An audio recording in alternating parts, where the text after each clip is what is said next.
Primeiro livro de Samuel, capítulo 17.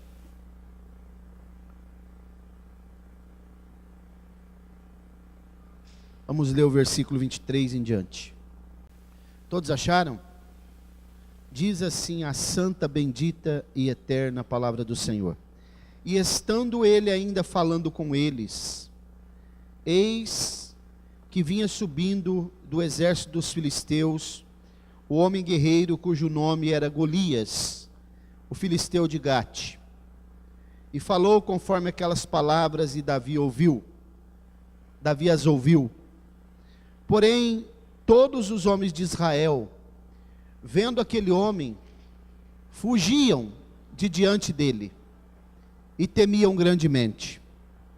E diziam os homens de Israel: viste aquele homem que subiu? Pois subiu para afrontar a Israel. E há de ser, pois, que ao homem que o ferir, o rei enriquecerá de grandes riquezas, e lhe dará sua filha, e fará isenta de impostos a casa de seu pai em Israel.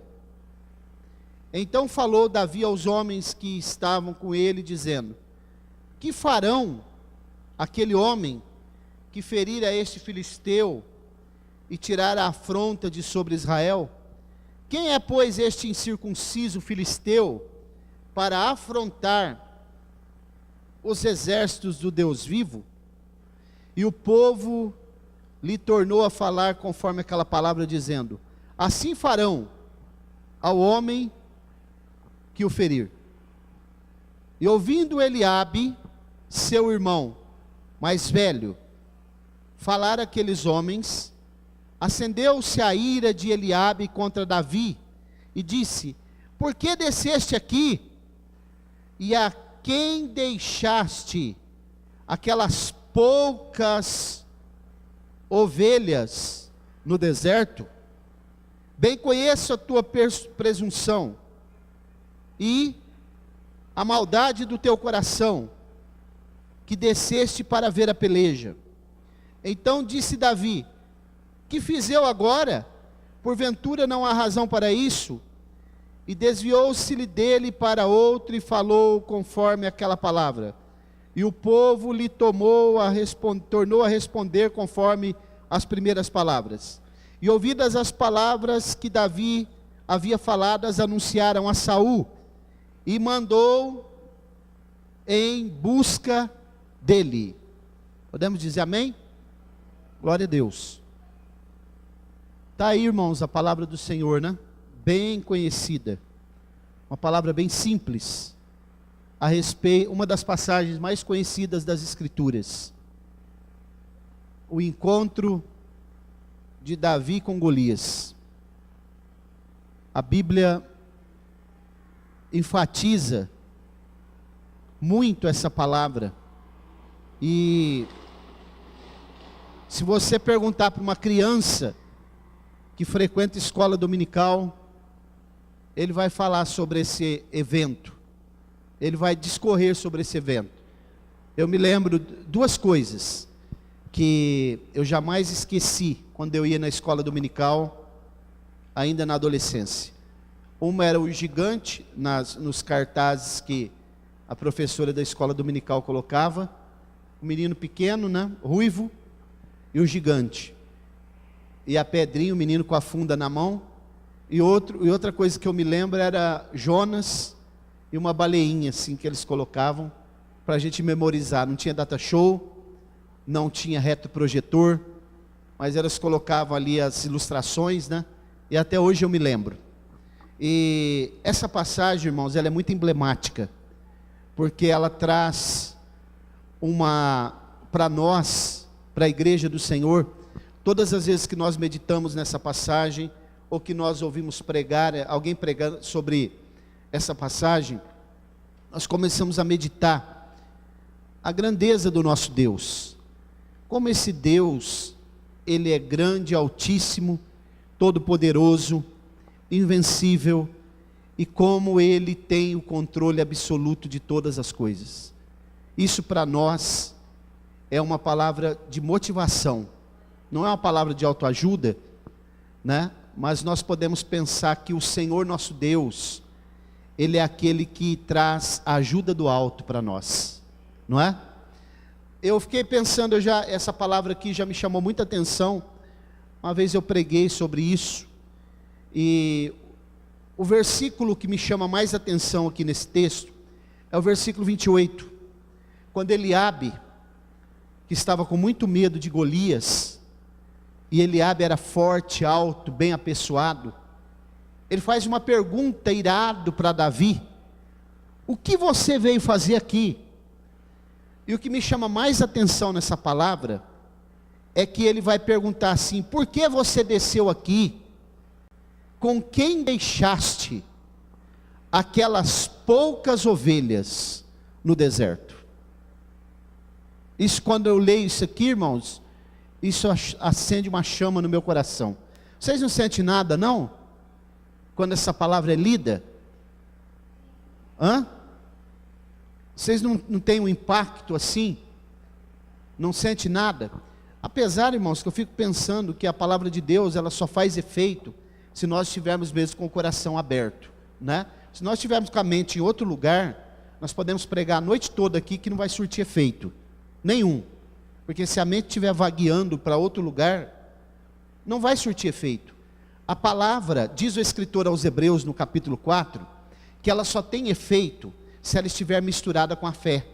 É um ingrediente imprescindível, indispensável na mensagem, na leitura, no estudo sistemático das Escrituras, a fé.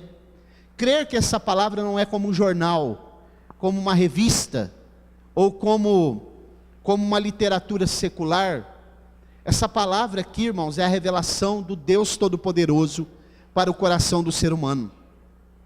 Quando eu leio essa palavra, isso daqui é um cenário para mim, muito sugestivo, quando ele pergunta: com quem deixastes aquelas poucas ovelhas no deserto? Quando ele cita deserto, ele não está falando do deserto à toa. Ele está dizendo assim: com quem você deixou aquelas poucas ovelhas naquele lugar perigoso? Mas não sabia ele, quando a gente lê todo esse contexto, se você ler um pouco antes, a partir do versículo 12, que Davi deixou as ovelhas com guarda, porque ele não deixava as ovelhas sozinha. Davi era um pastor de poucas ovelhas, mas esse pastor de poucas ovelhas, ele já tinha matado um urso e um leão. Irmãos, agora eu vou fazer uma pergunta para vocês aqui nessa noite, que é o tema desta pequena reflexão. O que vocês acham que Deus pode fazer com um pastor de poucas ovelhas? O que vocês acham?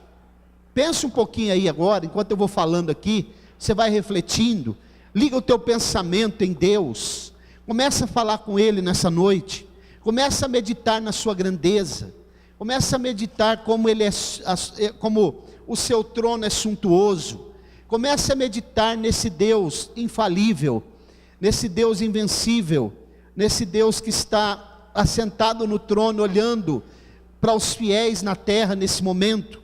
Comece a pensar nesse Deus, o Deus de Davi, o Deus da Bíblia, o Deus todo-poderoso, o Deus que nunca é frustrado, o Deus que nesse momento está contemplando as poucas ovelhas que estão reunidas aqui. E comece a pensar aí no teu coração agora, o que Ele pode fazer? O que vocês acham que Deus pode fazer com um pastor de poucas ovelhas? Pense aí nesse momento.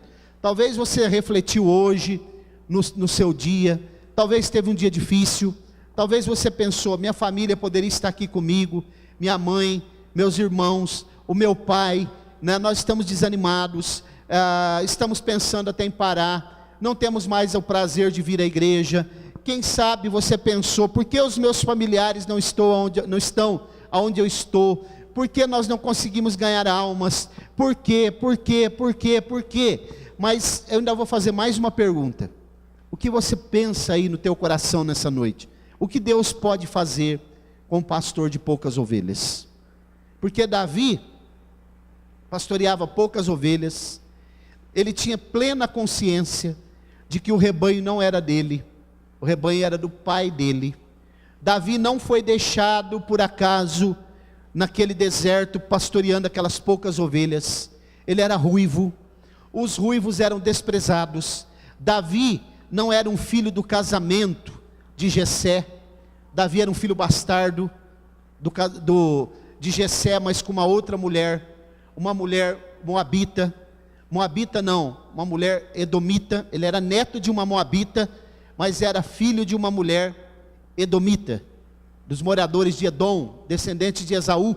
A palavra Esaú significa vermelho, por isso Davi era ruivo.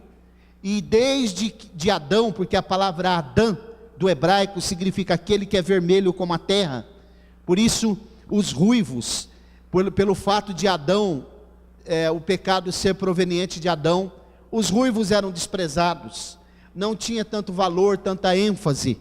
Tanto é que quando Samuel chega na casa de Jessé para ungir o novo rei de Israel, Jessé vai apresentar todos os filhos, com exceção de Davi. E quando passa o último filho, ele vai perguntar: acabaram os teus filhos? E aí ele vai dizer assim: bom, ainda tem um, mas ele está lá no campo, no meio das ovelhas. É o mais novo, né? O mais pequeno, o mais desprezado. Então, Davi estava ali. Segundo o historiador Flávio Joséfo, eles deixaram ele no campo praticamente abandonado, porque não tinham, eles não vou usar uma expressão nossa aqui, eles não davam valor nele. E a Bíblia diz então que Davi, ele vai enviado pelo seu próprio pai, para levar suprimentos para os irmãos dele que estavam na guerra. E a Bíblia diz que ele então larga as ovelhas, deixa as ovelhas com guarda, e ele vai levando suprimentos. E ele levou 10 queijos para ser entregues lá para um capitão, mas ele nem entregou. Agora eu não sei para que tanto queijo, se tinha algum mineiro lá, mas os fatos é que ele levou esses queijos, e ele foi. E quando ele chegou lá, ele ouviu um rumor, que havia um homem de quase 3 metros de altura, extremamente preparado na guerra, com material bélico de primeira qualidade, de última geração daqueles dias, um grande campeão dos filisteus, da cidade de Gate, uma das 5 cidades dos filisteus, estava desafiando o exército do Deus vivo. Não é um bom negócio desafiar o exército do Deus vivo, e não é um bom negócio desafiar as ovelhas do Senhor, ainda que elas sejam poucas. E a Bíblia diz que Davi ouviu então, esse homem ficou por 40 dias, a Bíblia diz que por 40 dias, ele se apresentou, pela manhã e à tarde, e ele dizia: aonde estão os homens de Israel? Aonde está o exército? Se alguém de vocês aí se aventurar a combater, a pelejar comigo e me vencer, nós nos subordinaremos a vocês, ficaremos subjugados, seremos escravos, mas se eu vencer, vocês serão nossos escravos. E a Bíblia diz que até Saul temeu. Saul era alto, forte, mas ele temeu. Quando Davi ouviu, ele perguntou: o que é que o rei trará de benefício para o homem que enfrentar esse gigante e vencê-lo? E ele perguntou isso por 3 vezes. Davi não entrava em peleja, Davi não entrava em qualquer tipo de atividade, sem saber primeiro o que poderia trazer para ele de benefício. Isso mostra que esse homem, ele era estrategista. Isso mostra que ele tinha projeto de vida. Isto mostra que Davi, primeiro ele observava o terreno que ele estava pisando, e quando o irmão dele percebeu, Eliabe, que ele estava interessado no assunto, que ele estava pronto para enfrentar o gigante, Eliabe acende a sua ira. O que você veio fazer aqui, rapaz? Você não passa, em outras palavras, parafraseando, você não passa de um entregador de marmita? O que você veio fazer aqui? E Davi então, e ele diz assim: onde você deixou, com quem você deixou aquelas poucas ovelhas, lá no deserto? Irmãos, nessa noite, Deus está perguntando para mim e para você. Abra o teu coração aí, eu vou abrir o meu aqui, já está aberto. Deus está perguntando o que você pensa a respeito desse Deus, qual é a configuração que você fez desse Deus que nós servimos, que nós dizemos que fazemos defesa do Evangelho, que nós lemos a sua palavra, que nós cantamos louvores a Ele, que nós nos reunimos aqui nos dias de culto. Qual é o objetivo desta obra? Qual é o objetivo dos cultos que nós prestamos a Ele? Como você pensa, o que você pensa a respeito desse Deus, e sobretudo, o que você acha aí no teu coração, mas de coração mesmo. Se você não acha nada, fica quieto nessa noite, não diga nada. Se você não crê, também é melhor ficar quieto, mas se você tem alguma coisa no teu coração, se você acredita nele, se você acha que ele é grande mesmo, e se você tem algum pensamento que ele pode fazer com um pastor de poucas ovelhas, e você acredita que esta igreja não foi aberta em vão, se você acredita que é um projeto dele para nós nessa cidade, se você crê que Deus preparou esse novo endereço, se você acredita que Deus poderá me usar a mim e a você nesta cidade, que ele pode fazer grandes coisas com o pastor de poucas ovelhas, eu quero te convidar nesta noite, para que você, como crente pentecostal, que crê nesse Senhor, que não recua, que esse Deus, se você acredita que ele não patrocina fracasso, e que ele ainda fará grandes coisas, como foi dito pela irmã Antônia, eu quero pedir para você nesta noite, que você abra a tua boca e comece a adorá-lo, e a dizer que ele é grande, que ele é poderoso, que ele é Senhor, que ele é forte, que ele é o Deus que vence as batalhas, e que ele poderá trazer pessoas aqui, para dar continuidade a esta obra, para que o nome dele seja glorificado, e para que essas poucas ovelhas possam crescer, em nome de Jesus. Irmãos, nós estamos falando do Deus vivo, que usou Davi com uma funda, um estilingue antigo, para derrubar um homem poderoso na guerra, um homem que era acostumado a vencer batalhas.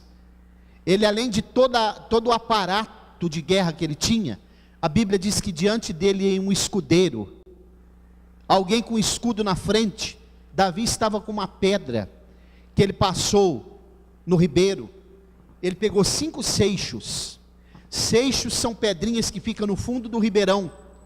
Essas pedrinhas não foram apanhadas por Davi também de modo aleatório. Ele escolheu essas pedrinhas. A Bíblia diz que ele escolheu as pedras e colocou dentro do seu alforje de pastor. Por que ele fez isso? Olha o alforje de pastor. Ele não se apartava do seu alforje de pastor. Ele não foi pastorear ovelhas lá. Ele foi levar suprimentos. Para que levar o alforje de pastor? Porque pastor não se aparta do seu aparato, não se aparta do seu cajado, não se aparta do lugar onde ele coloca aquilo que Deus dá como estratégia. E a Bíblia diz que ao pegar esses seixos, porque os seixos que ficam lá no fundo do ribeirão, eles são lisos, e eles deslizam com facilidade. E a Bíblia diz que então, ele vai ao encontro do filisteu. Irmãos, o que você acha que Deus pode fazer com um pastor de poucas ovelhas? Pensa aí, nessa noite. Imagine, vamos pensar um pouco, quando a igreja começou, a igreja primitiva, eles eram poucos, a igreja foi crescendo. A Bíblia diz nos livros dos Atos dos Apóstolos, que o apóstolo Pedro, num discurso, numa pregação, ele agregou quase 3.000 almas. Eles estavam no cenáculo, começaram com 12, depois eles foram avançando, no cenáculo tinha 120, depois quase 3.000, depois de uma segunda pregação, eles chegaram a 5.000, e assim por diante, a igreja foi avançando. Depois, vamos pensar um pouco aqui, em 1910, quando os missionários chegaram, trouxeram o movimento pentecostal aqui para o Brasil, movimento que eles conheceram em 1906, na rua Azusa, quando Deus usou um filho de escravo, chamado William Joseph Seymour, um homem que tinha apenas um olho, porque o outro olho dele, ele era cego de um olho, mas Deus usou aquele homem de uma forma tão especial, que as pessoas, aconteceu um grande avivamento em Los Angeles, na rua Azusa, numa igreja de madeira. Os 2 missionários, Daniel Berg e Gunnar Ving, souberam desse evento, foram lá, foram batizados no Espírito Santo, receberam a chamada para vir para o Brasil, chegaram aqui, só os dois, deixaram a família lá em Nova York, depois vieram as famílias também, eles chegavam nos lugares, nas casas, um pequeno rebanho, eles perguntavam: tem alguém aí que precisa de oração, que precisa ser curado? As pessoas enfermas, eles entravam e oravam, Jesus curava naquele momento, eles iniciavam um culto ali, já nascia uma congregação. Olha o que Deus fez com um pequeno rebanho, 2 pastores de um pequeno rebanho, hoje são 22 milhões de membros só aqui no Brasil. Quem é que fez isso?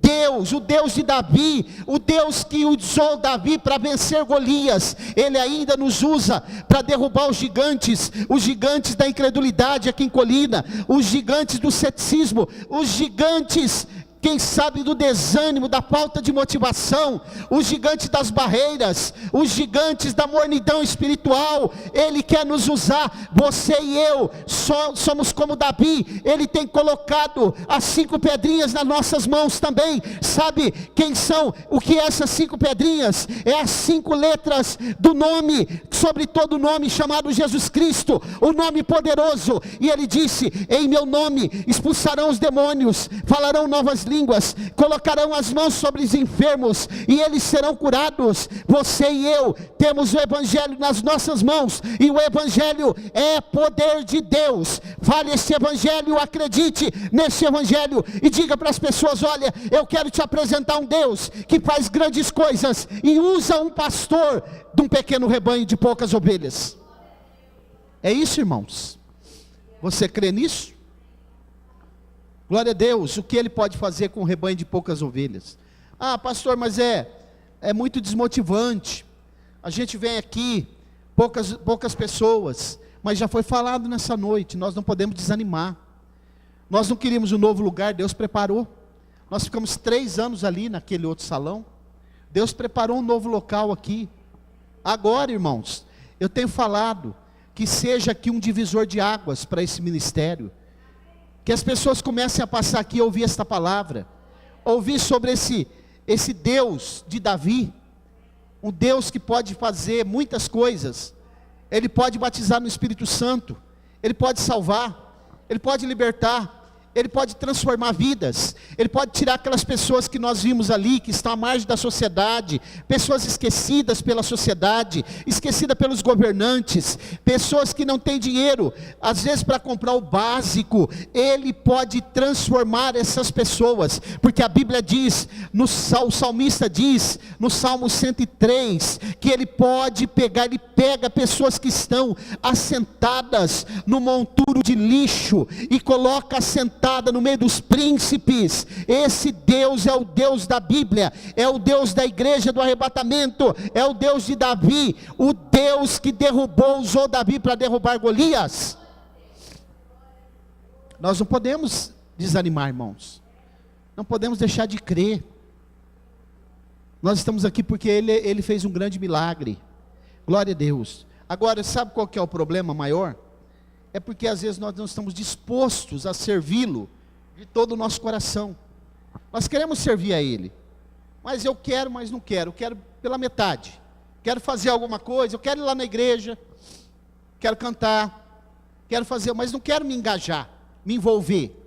E nós temos que estar envolvidos no reino de Deus, na obra de Deus. Todos nós temos que estar juntos, todos nós temos que estar prontos para o momento em que o comandante passar a revista ao exército de guerra. O soldado tem que estar militando, e a Bíblia diz, o apóstolo Paulo, que nenhum que milita na causa do Senhor pode se embaraçar com os negócios dessa vida.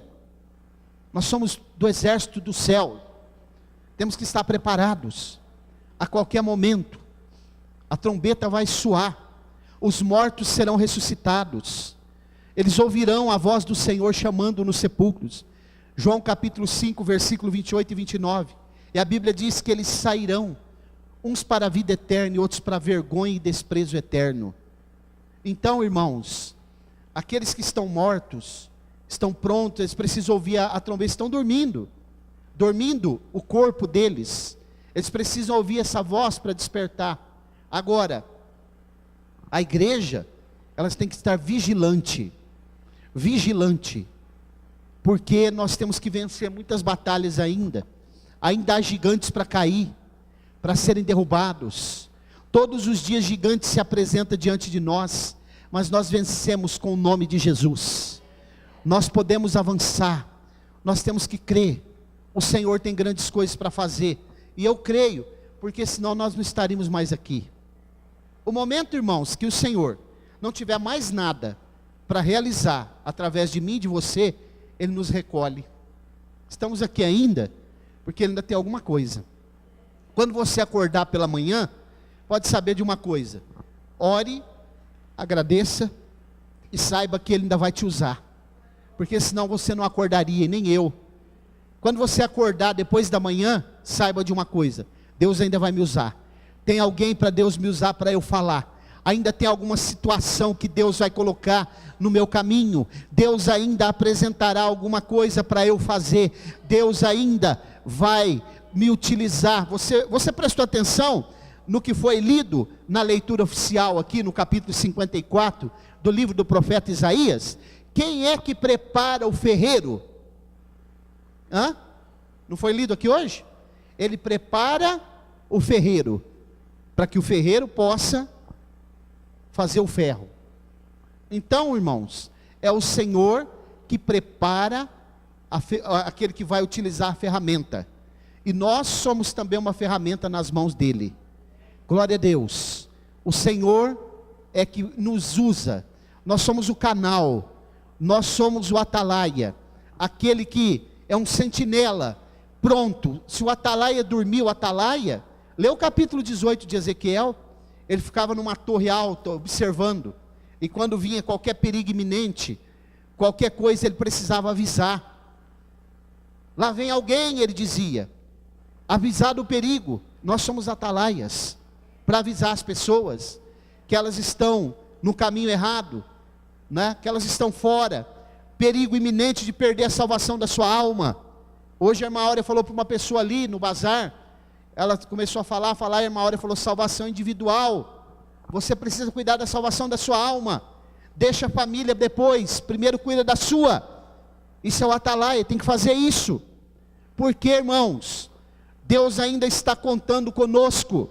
Como Davi derrubou aquele gigante, Ele ainda nos usará para derrubar os gigantes. Qual é o gigante que está assombrando a tua vida, a tua casa, a tua família? Pense nisso nessa noite. Nós precisamos crer nessa palavra, precisamos vivenciar essa palavra. Irmãos, os dias são tão maus, que eu estava pensando ali, olhando aquelas crianças, lá no bazar, que futuro tem aquelas crianças, fora da igreja. Se você tem um filho, uma filha, faça de tudo para que ele venha para a igreja, para que ele ouça a palavra de Deus. Quando ele estiver grande, maior, aí você não vai ter esse controle mais, porque aí ele vai fazer, ele tem o livre-arbítrio, ele vai querer fazer, porque quando cresce um pouquinho mais, aí ele vai dizer: agora eu sou dono do meu nariz. Ele vai onde ele quer, né? Agora, enquanto for pequeno, traga para a igreja, traga ele para a igreja, porque na igreja ele vai ouvir a palavra de Deus. Se ele quiser obedecer a palavra de Deus, é um problema dele. Quando ele ficar maior, ele vai tomar o caminho dele. Mas a Bíblia diz: ensina o menino no caminho que deve andar, e quando estiver velho, não se desviará dele. Glória a Deus. Então, irmãos, que nós possamos guardar essa palavra aqui, bem simples, que Deus colocou no meu coração, e nós vamos orar agora. Eu quero que você, no momento da oração, você fale com Deus agora, e eu quero que você fale para Ele assim: Senhor, eu vou pedir algo para os irmãos aqui nessa noite, que eu não sou de ficar pedindo, não é manipulação, não é mecanismo, não é triunfalismo, eu não gosto de animar auditório. Eu quero que você ore nesse momento, e que você imagine todas as coisas possíveis, que você acredita, que o Deus da Bíblia, o Deus vivo que nós servimos, pode fazer com um pastor de poucas ovelhas. E eu quero que você peça para Deus me usar, e que você ore por mim nesse momento, para que o Senhor me use aqui, para que Ele me dê estratégia, para que Ele amplie a minha visão, e para que Ele me use para eu fazer o necessário. Se você puder ficar de pé, vamos orar nesse momento.